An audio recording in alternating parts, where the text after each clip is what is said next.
Mas culpa sempre terei, né? Porque foi então uma culpa em elegendo, mas esta culpa existe. E é aquela história, né? A cada ação cabe uma reação, e aí então sempre estas culpas, quando não existiu, eram provocadas. Eu me lembro de situações que hoje eu imagino que elas só sirvam assim como folclore, como né, uma ideia do que as pessoas passaram nos processos judiciais. Mas se vocês me permitirem, eu trouxe aqui umas situações que vocês vão imaginar que isto deve respeitar a processos lá de 1916, mas não, são decisões do Tribunal de Justiça de São Paulo, da década de 80 e 90, que não dá para acreditar que pudesse ser isto, né, a ideia de processo de separação, e que fosse necessário e exigido esse tipo de situação para que alguém pudesse, preciso que levasse às barras dos tribunais toda esta sorte de informações, de mazelas, de dificuldades na relação das pessoas, e que só assim elas conseguiriam o seu processo de separação. E aqui rapidamente, ó, o primeiro julgamento, se me permitirem, no Tribunal de Justiça de São Paulo. Vejam o drama do ser a mulher esbofeteada, embora se alegue ter sido para acalmá-la, representa, diz o tribunal, tratamento pouco lisonjeiro para um cunhado, porque não foi nem o marido, foi o cunhado que bateu na mulher. E aí vem então a decisão do tribunal, presenciá-lo sem um gesto de amparo à esposa, num tratamento físico impróprio à categoria das pessoas, bem assim aos nossos costumes, os nossos lá de São Paulo, não os nossos deles, né? Revela inequivocamente no marido uma atitude de pouca afeição à esposa, humilhando-a ao colocá-la em posição desprimorosa em cotejo com parentes deles. Então, toda esta humilhação, todo esse drama, todo esse desgaste, este sofrimento precisou ser discutido em longo processo judicial, que demora anos e anos, porque a gente sabe que a justiça por si só já é demorada, para chegar lá no final com um resultado pífio, porque dizer que A é culpado ou que B é culpado nos dias de hoje significa apenas dar aso, dar motivo para que ele se desgaste sem um resultado prático nessa decisão, porque a culpa, nós vamos ver logo em seguida, hoje em dia, quando decretada, se foi por conta de A ou se foi por conta de B, não tem resultado prático nenhum, não tem nenhum efeito jurídico. A culpa já foi no passado, né, relevante porque fazia a pessoa perder a pensão alimentícia, já foi relevante porque fazia a pessoa perder a guarda dos filhos, já foi relevante porque muito mais tempo atrás fazia inclusive perder uma parcela dos bens. E, inclusive, também fazia perder o direito ao uso do nome de casado. Se vocês bem perceberem, todas essas perdas decorrentes da culpa eram perdas relacionadas com a mulher, porque o homem não precisava, em regra, de pensão alimentícia, porque o homem não usava o apelido de casado, porque o homem já tinha os bens e a administração desses bens. Então, todos os efeitos da culpa eram voltados para punir a mulher, né? O homem poderia ser condenado pela culpa da separação, mas a ele interessava também que o processo demorasse por uma outra razão. É que no Código de 16, quanto mais tempo demorasse o processo, a mulher ficava na administração, o homem ficava na administração desses bens e não precisava partilhá-los. Então vejam qual era o interesse da culpa. Era o de fazer o processo demorar um bom tempo, 2, 3, 4 anos, para depois então, quando fosse iniciar a segunda fase, que era a divisão dos bens, ela então já teria decorrido muito tempo de processo e os bens acabavam sendo diluídos, né?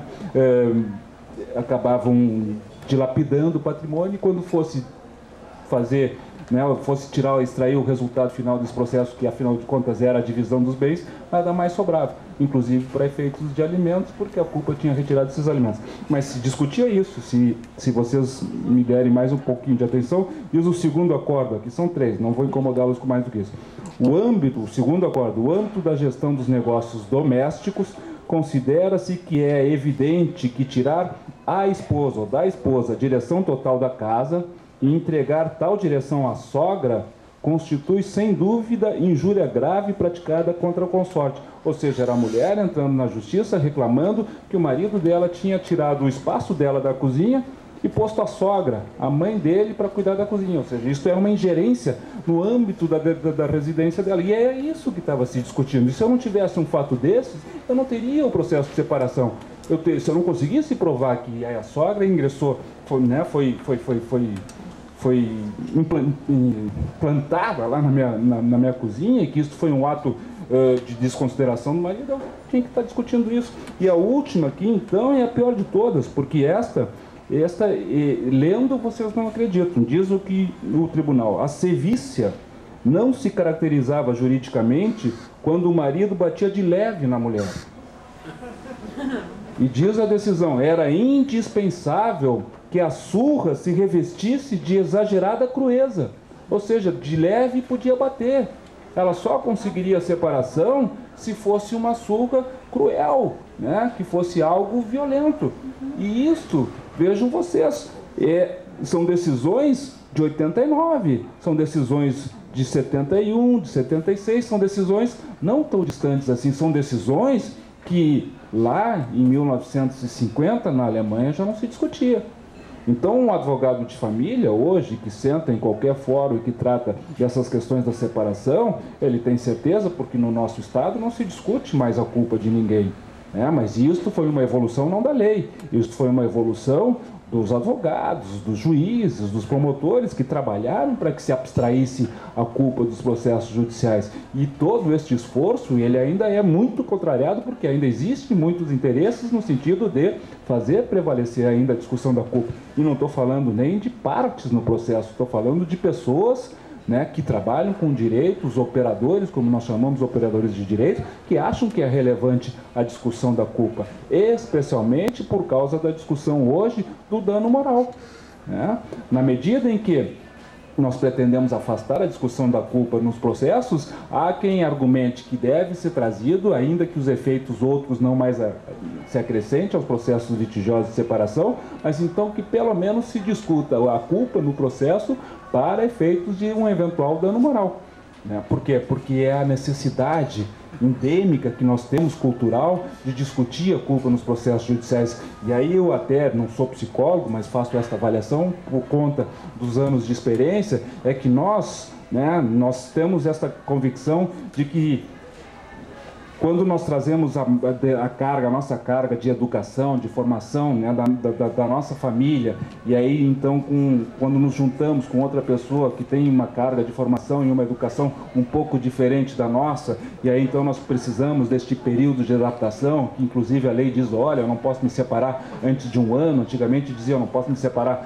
litigiosamente, amigavelmente, antes de 2 anos, porque queria estabelecer esse tempo para que o casal se adaptasse, para que se encontrasse, para que se entendesse, para que se achasse o seu próprio espaço. Mas nem sempre as pessoas têm essa disposição. Às vezes um quer impor a sua vontade em relação ao outro, e na medida em que esta é uma necessidade pessoal de alguém que precisa impor a sua vontade, esta é a observação que eu faço. Os processos de separação litigiosos às vezes são uma necessidade que se tem, de que, então, se eu passei minha vida inteira dizendo para minha mulher, ou passei minha vida inteira dizendo para meu marido que não fizesse desse jeito, que fizesse assim assado, porque não é desse jeito que se deve fazer, então na hora da separação, quando nós não nos acertamos mais, então que o juiz diga para ela ou diga para ele que eu estava certo. Na verdade, o processo de separação hoje é apenas para extrair dali uma decisão judicial, uma espécie de certificado judicial, para mostrar para a outra parte que ele é que estava certo, aquele que foi o vitorioso do processo. Porque além dessa certificação